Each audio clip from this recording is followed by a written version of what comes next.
They said Luca Moretti had never wanted anything he couldn't own. Then she walked in. No fear in her eyes. No performance. Just a curvy American woman in a room full of dangerous men, calling out a forgery like she owned the walls herself. Luca had built an empire based on control, in silence, and never letting anyone close enough to matter. Evelyn Smith got close anyway, and now his rivals are circling, his empire is bleeding, and the most feared man in the city is about to discover that the one thing he cannot protect himself from is her. Hit that like button and drop a comment. Now let's begin. The invitation arrived on gallery letterhead, clean and formal, as if Luca Moretti conducted all his business that way. Evelyn knew better. She came anyway. His penthouse collection was extraordinary, and he knew it. He watched her move through it the way a man watches something rare, saying nothing, giving nothing away.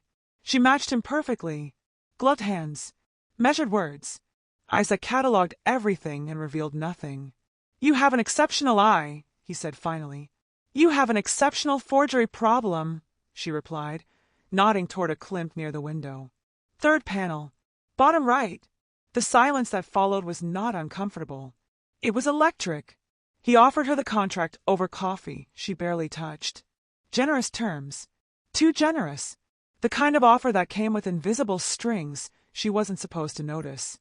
She noticed, but Crane's voice lived in the back of her skull like a splinter. Get close. Get access, get out. And so Evelyn picked up the pen. Just business, she told herself. Luca watched her sign with an expression she couldn't quite read.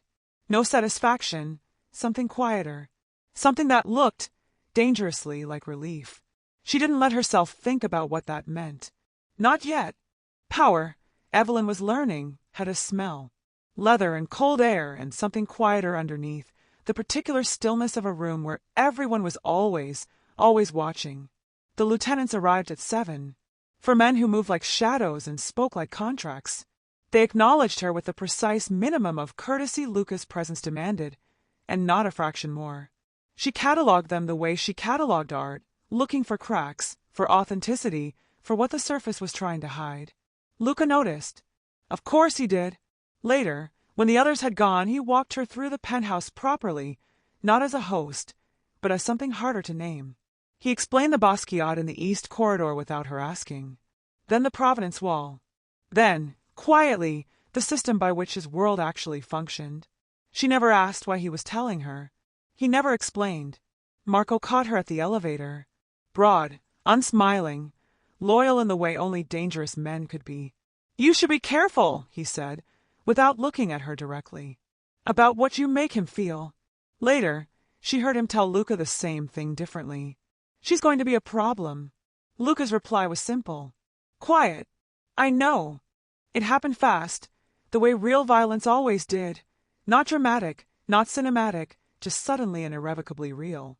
She was in the back office of the gallery space Luca used as a legitimate front when the windows went first. Then shouting. Then the specific, terrible silence that follows a warning shot. Evelyn pressed herself behind a steel cabinet and didn't make a sound, which was either composure or shock. She genuinely couldn't tell. Luca moved through it like the weather. Low voice, absolute authority, 3 sentences that repositioned every man in the room without a single wasted word. No panic, no hesitation, just a cold, elegant command over something ugly and real. It was over in 4 minutes. She should have been afraid of him after that. Part of her was. He came to her door at midnight, still in the same shirt, tiredness sitting carefully behind his eyes. He didn't apologize, didn't explain, just looked at her the way he always did, like she was something he hadn't accounted for. So she kissed him. He went very still for exactly 1 second. Then his hand came up to her face, and he kissed her back like it was the only honest thing he'd done in years. Neither of them spoke. They didn't need to. They didn't name it. Naming it would have made it something that could be lost. Instead, there were stolen hours, the penthouse at dusk, room service cooling on the table, Evelyn's heels abandoned at the door like a small surrender. Luca's hands, which had signed death warrants and closed empires, learning the particular geography of her like she was something worth memorizing. At 3 a.m. he talked. Quietly, carefully, The way men talk when darkness makes honesty feel safer. About his father. About the first time he understood what loyalty actually cost. About carrying 37 lives in his chest every morning when he woke up, and knowing that one wrong move meant all of them. Evelyn listened without fixing anything. That, she realized, was what undid him most. He didn't notice himself softening. That was the most dangerous part. The message from Victor Sorrel arrived on a Tuesday, delivered not digitally, not formally, but physically, in a way that made its meaning unmistakable. One of Luca's men. A location. A single sentence that was really a declaration of war. Luca read it once, folded it, and slid it into his pocket. Then he went back to bed, pulled Evelyn close, and stared at the ceiling until morning. Crane picked up on the second ring, the way he always did, like he'd been waiting, like he was always waiting. "You're late," he said. "I've been busy," she said. She gave him enough. Luca's schedule, his primary gallery contacts, the names of 2 lieutenants she'd already decided didn't matter. Everything she withheld was invisible, the real architecture of his operation, the vulnerabilities she'd quietly mapped and quietly buried.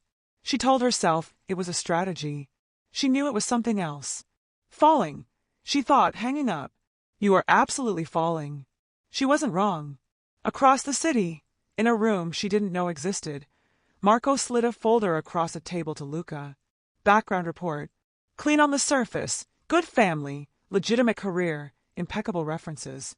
But beneath that a gap. 8 months, 3 years ago. No records. No explanation. Just absence, neat and deliberate as a surgical cut. Luca didn't ask Marco what he thought. He already knew. That night he watched her sleep, one hand curled beneath her cheek, completely unguarded in the way she never was awake, and felt something move through him that he had no word for. Not suspicion. Something that hurt far more than that. The restaurant was neutral ground the way graveyards were neutral ground.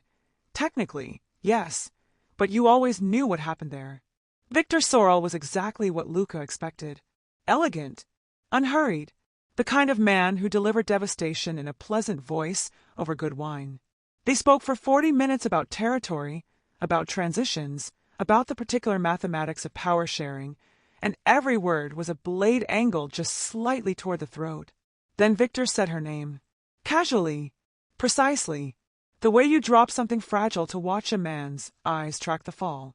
"Miss Smith," he said, swirling his glass. "Lovely woman. Remarkable eye for beautiful things." A pause, silk smooth. "I do hope she's comfortable in your world, Luca. It would be a shame if she found it overwhelming." Luca held his gaze for 3 full seconds. Then he smiled, said nothing, and finished his drink. He didn't remember the drive home.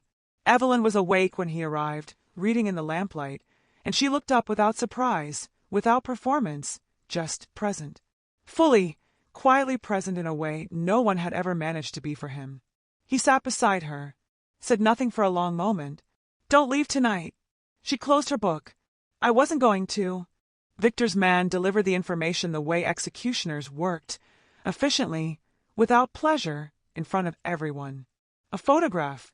Evelyn and Crane. Dated 14 months ago. The implication required no elaboration. Luca's face did nothing. That was the thing about men who had survived as long as he had. The more something mattered, the less it showed. He thanked his lieutenants for their time, dismissed them cleanly, waited until the room was empty. Then he looked at her. She didn't pretend. That, somehow, made it worse. She told him everything. Crane, the debt, the original instruction, the exact moment it stopped being an assignment and became something she didn't have a clean word for. Her voice stayed level. Her eyes didn't drop. She gave him the truth the way she did everything, completely, without performance. He listened without interrupting. When she finished, the silence lasted a long time. "Leave," he said quietly. Not cruelly. That was the part that broke her. There was no anger in it. Just a door closing. She left. Marco found him an hour later, alone in the dark of the East Corridor, standing in front of the Basquiat. He didn't speak. Neither did Luca. Some silences didn't need filling. Without her, Luca became what he had always been before her, immaculate, unreachable, and absolutely devastating. He dismantled Victor's operation the way he did everything that mattered, methodically, without emotion, without mercy. Supply lines first, then communications, then the quiet, surgical removal of 3 key alliances Victor had spent a decade building. Brilliant work. Marco said so. Everyone said so. Luca felt nothing. He slept 2 hours a night and didn't notice. He ate because Marco put food in front of him. He moved through his empire like a man fulfilling an obligation to a life he'd already half vacated. Victor noticed. Of course he did. He took Evelyn on a Wednesday. No ransom note. No demands. Just a single message to Luca's private line, a location, and 4 words. Let's see you come. It wasn't leverage, it was a question. The kind that, wrong answer, would unravel everything Luca had spent his life constructing. In a gray room that smelled of concrete, Evelyn sat with her hands folded in her chin level. She catalogued the exits the way she catalogued art. She thought about Luca, not to be rescued, but because he deserved to be thought of. She refused, quietly and completely, to be afraid. He came with 3 men, and a plan so precise it was almost quiet. By 4 a.m. Victor's operation existed only in past tense. Luca found her in the gray room, sitting exactly as he might have predicted, spine straight, hands folded, entirely herself. She looked up when he appeared in the doorway. Didn't rush toward him. Didn't collapse. Just looked at him the way she always had, like she could see past every carefully constructed layer directly into the part of him he'd spent decades hiding. He crossed the room, sat beside her. They didn't apologize. Apologies were for smaller things than this. I should have told you everything, she said. I should have asked, he replied, instead of just needing to know. It wasn't an absolution. It was something more durable, the particular honesty of 2 people choosing each other anyway, with full knowledge of the cost. The empire survived, restructured, leaner, recalibrated around an absence that had become a different kind of presence. Evelyn was no longer a secret. There was no one left who required her to be. On the penthouse terrace, the city glittered below them like something that could be owned. Luca held her hand and, for the first time, didn't need to. Thank you for staying until the end. Don't forget to subscribe. Hit that like button and drop a comment.